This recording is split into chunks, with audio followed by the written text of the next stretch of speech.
Are you ready to turn heads? Luxury isn't just worn, it's experienced. Introducing a Layla Cara style and new up-and-coming designer collection where exclusive shoes and bags for men and women meets your feet. How about you take a handbag and wear it in style, where each piece is personally designed by a Layla Cara herself and handcrafted from the finest material in Italy. Leather, smooth like butter, bold, timeless, distinctly you. Step into true elegance and make your mark with a Layla Cara style where confidence meets craftsmanship. Visit a Layla Cara style and experience the luxury of art that you wear.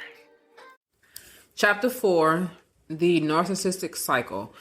It is very obvious to tell that a person is a narcissist if you pay attention. It is very important to educate yourself on a narcissist because you want to know what you're dealing with. There's different kinds of narcissistic personality. There's different types, but you want to know which one you're dealing with. That way you can make the best decision possible for your life. Narcissists are very predictable. I mean, if you pay attention, they repeat the patterns over and over and over again, from showering you with all type of love and making you feel like you are so special, you're the bomb, giving you gifts, doing all those type of things. And then they go from that to the next extreme. Everything they do is extreme. It's like the next extreme thing is they belittle you, call you out your name, and then they go from that to they don't need you to they need you. I mean, it's just like a vicious cycle. Then they're emotional. They very emotional. They love to use emotional manipulation against you to make you feel guilty. And some just flat out do the silent treatment on you, ignore you. So you got to know who you're dealing with and how far they're going with you so you can put a stop to it. Let's go ahead and continue with Chapter 4. Chapter 4, the Narcissistic Cycle. The narcissistic cycle, often associated with narcissistic personality disorder, NPD, refers to a pattern of behavior exhibited by individuals with narcissistic traits. This cycle typically consists of three main phases. Idealization, love bombing. In this phase, the narcissist idealizes and showers the target with intense affection, admiration, and attention. They may make the person feel special, appreciated, and valued. This stage is characterized by a rapid buildup of positive emotions. Devaluation. After the idealization phase, the narcissist may start to devalue the same person they once idealized. They may criticize, belittle, or emotionally distance themselves from the target. This shift can be confusing and hurtful for the individual on the receiving end. Discard, or discarding and hoovering. In the final phase, the narcissist may discard the person, abruptly ending the relationship or withdrawing emotional support. However, this phase is not always permanent. In some cases, the narcissist may return to the idealization phase, a cycle referred to as hoovering. This cycle can be repeated, creating a pattern of emotional instability for the person involved.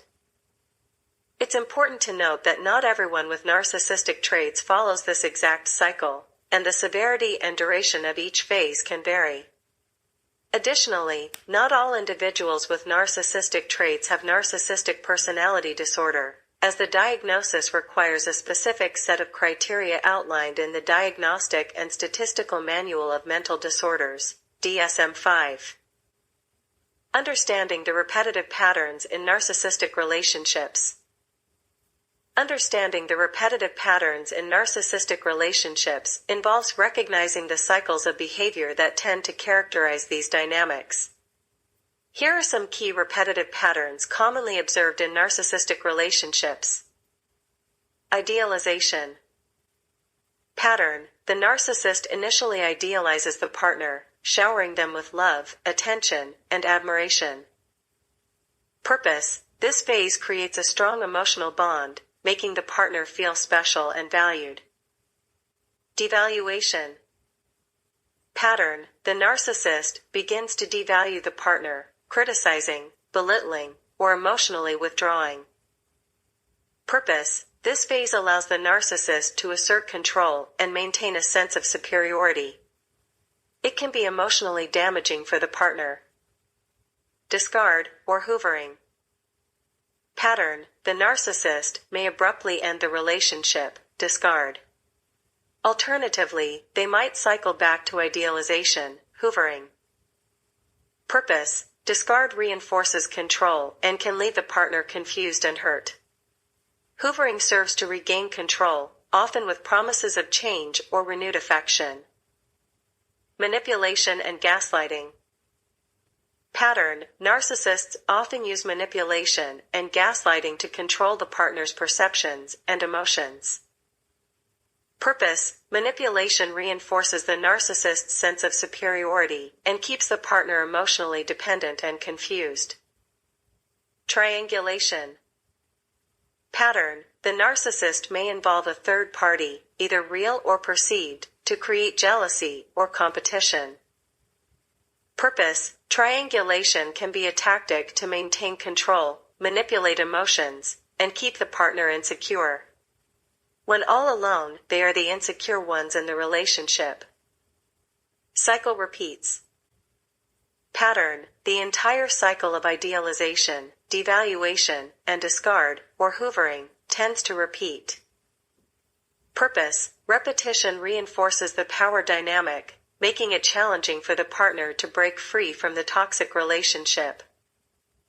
Understanding these patterns can be crucial for individuals involved in narcissistic relationships.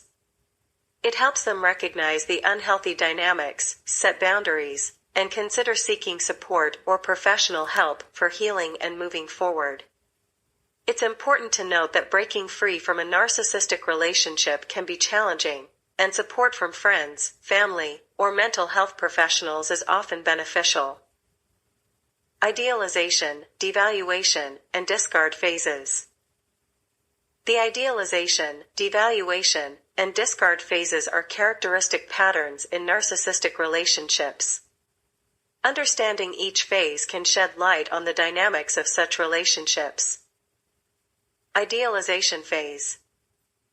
Characteristics.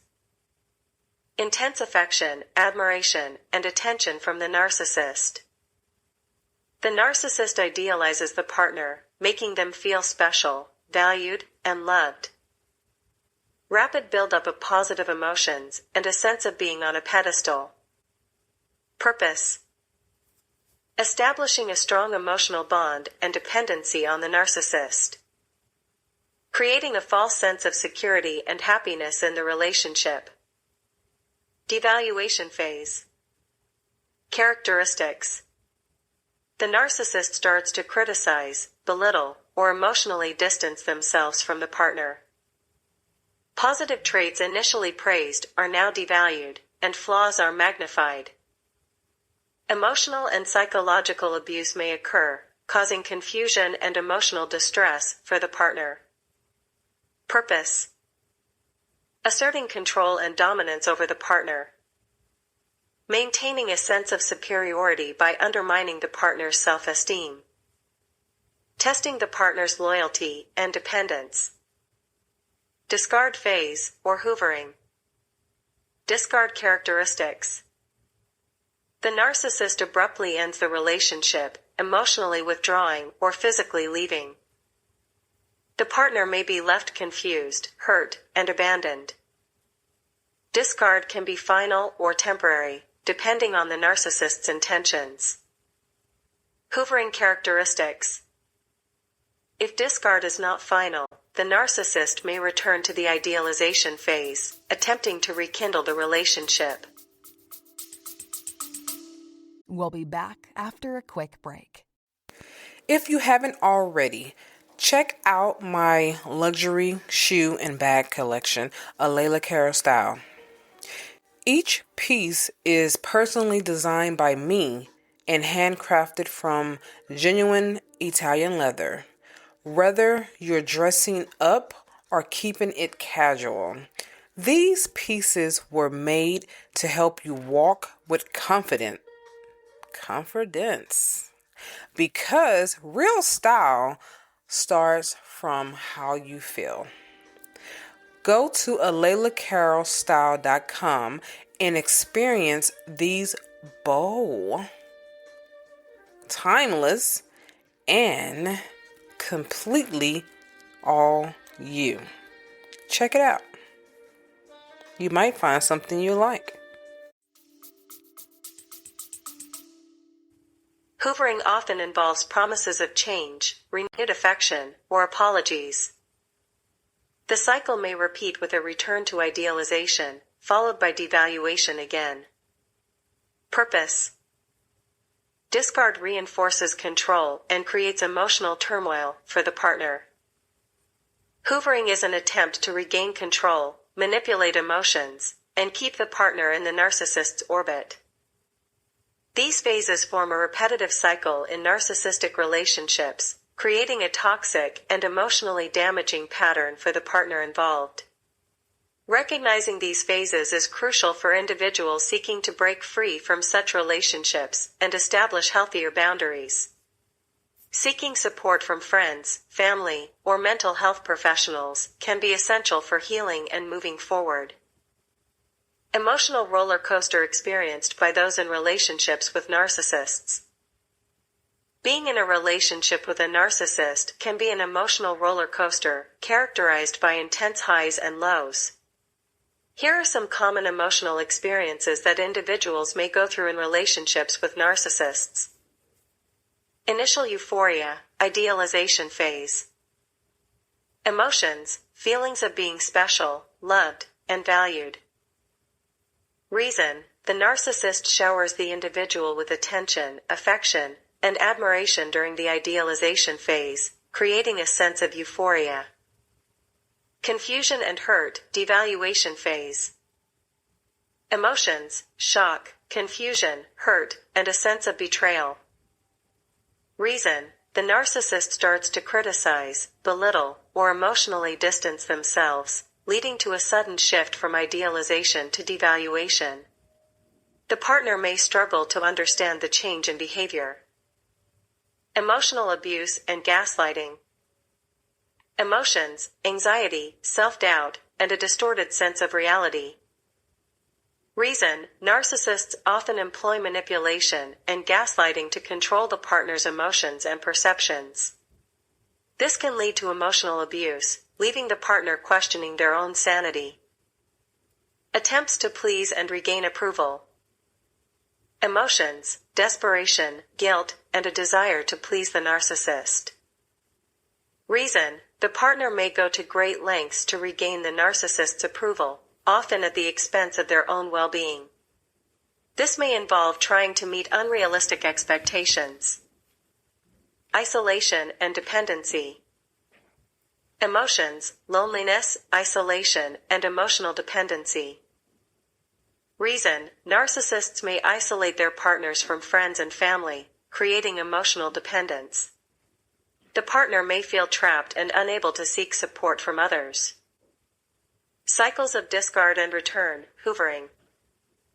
Emotions: relief, hope, and fear.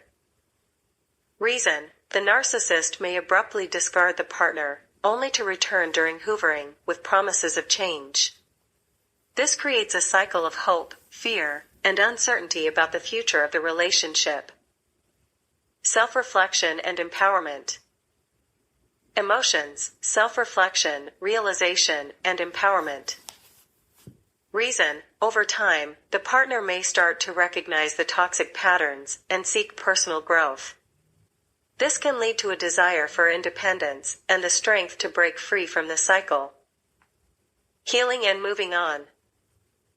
Emotions, acceptance, healing, and a renewed sense of self. Reason, seeking support, setting boundaries, and prioritizing self-care are crucial steps in the healing process.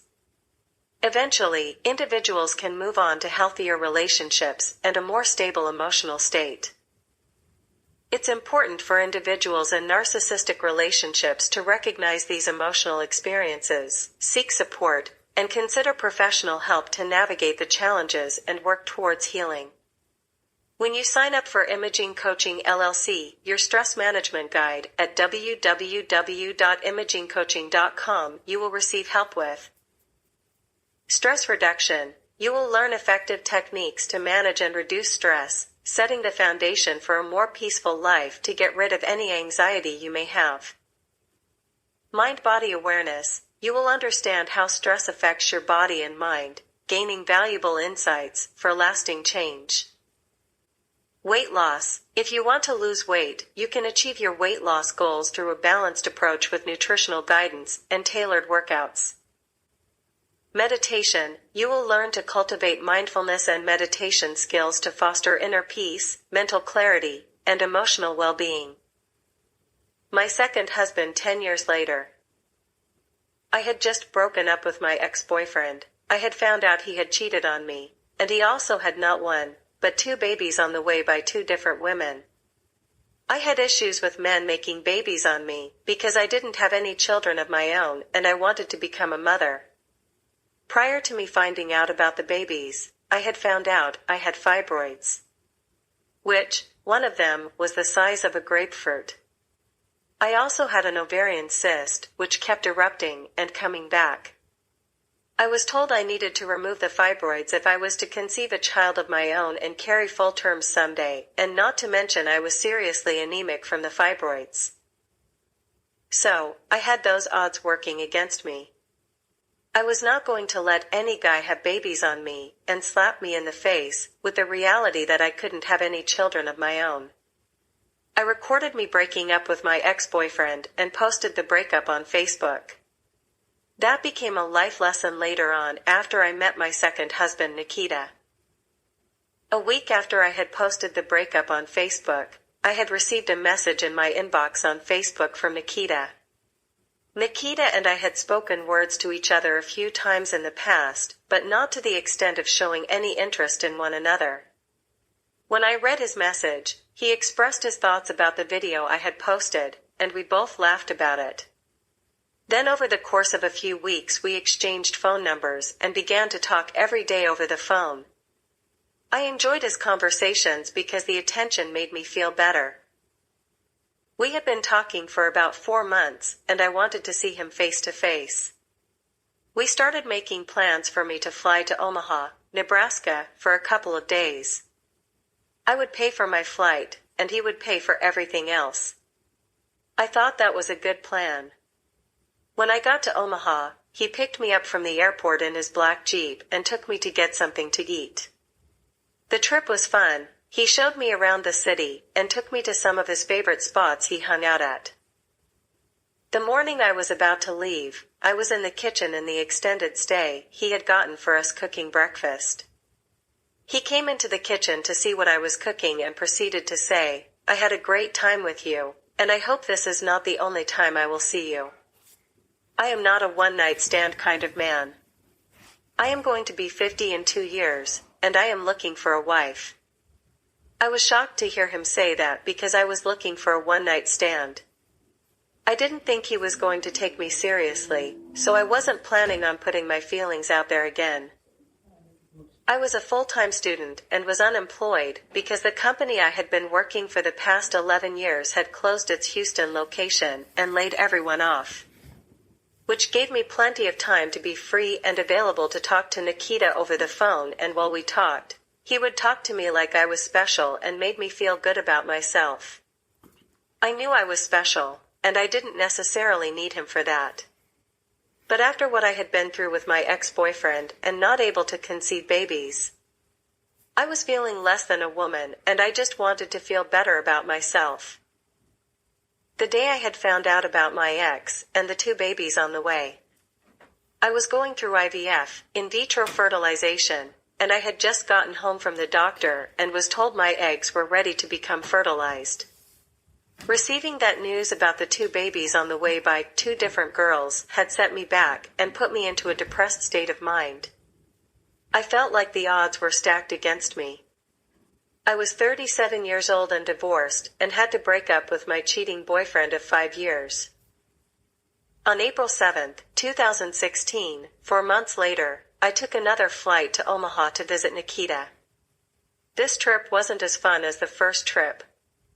We had been talking with each other for about 8 months at that time, and he was acting like he was my man. But we hadn't established it yet. I was waiting for him to finish getting dressed so he could take me out to a jazz spot he liked going to, and while I was waiting for him, I took a selfie of myself and posted it on my Facebook wall. A few guys started commenting on how great I looked, but no one said anything disrespectful to me. We went out, and when we got back to the hotel room, he was very quiet and did not speak to me. I had noticed the shift in his attitude right after he introduced me to some of his hometown friends he grew up with. But I didn't pay it any attention. As I was getting undressed to get comfortable, he said to me, "Can I ask you a question?" "Yes," I replied. "Do you do this a lot?" "Do what?" I asked. "Do you travel out of town to meet up with men and fuck them?" I was in shock for a moment and could not respond right away. "I'm asking because I saw how my boys were looking at you and you were just standing there smiling like you were enjoying it. I know you are not calling me a whore." To answer your question, the answer is no. I came here to meet you face to face because I thought you and I was building on getting to know each other. I saw the picture you posted on Facebook, and I read the comments the guys were saying about how great you look. I can tell you like that kind of attention, and I don't like men staring at my woman like that. When did I become your woman? We never discussed that. We shouldn't have to. I made that obvious the first time you flew up here. I didn't like how he was making me feel, so I walked into the living room part of the hotel and cracked open that bottle of scotch I had bought him. I took 4 shots from the bottle and sat down on the sofa. As I was sitting there, thoughts of, I should not have come here. Let me look at changing my flight to see if I can catch an early flight home in a few hours. This was a mistake. Nikita came to where I was after an hour of me thinking how I was going to get out of there without making a scene. He took me by the hand, let me talk to you, and explain why I feel this way. He started telling me about his ex-girlfriends, and how they cheated on him, and his oldest daughter's mother cheated on him with his best friend and marrying him. He went on to say how they were still married. Then he apologized for his behavior. I believed his apology because I had never had a man apologize to me before, so that was new to me. I took it as though he was a different kind of guy. Which he turned out to be that as I continued to be with him over the course of 5 years. In the beginning, we had our hiccups, and he would apologize immediately, and I would accept them. But his apologies kept on coming, and I was growing tired of him.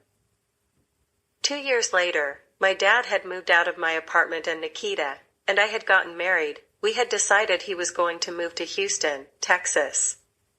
The day he was packing his things and loading them into his car. His mother called me. "I want to tell you congratulations on your marriage." "Sorry, I couldn't be there." "Nikita didn't tell me you two were getting married." "I heard you two got married in Las Vegas." "He told me he told you, and you weren't able to come because you were sick." "Sick," she laughed. "I am not sick, I am well." I felt that feeling I got once before in my stomach that I made a bad choice. Then she went on to say, "I was only calling to tell you congratulations, and that he is your problem now." "My problem? What do you mean by that?" "Don't worry about it." Then she hung up. I called him to inquire about it. "I talked to your mother, and you lied to me about her being sick, and what is this? you are my problem now. He blew it off like it wasn't any big deal and changed the subject. Chapter 5. Okay, so that was chapter 4. Chapter 5, we'll talk about that in the next chapter. So in chapter 4, I went on to talk about how the relationship started with the ex-husband and with the second husband, I would say. And the thing about that is that I had red flags before I married him. I should have listened to the red flags, but I will talk more about red flags as we get deeper into the book. But that's one of the things that I want to elaborate on just for a little bit.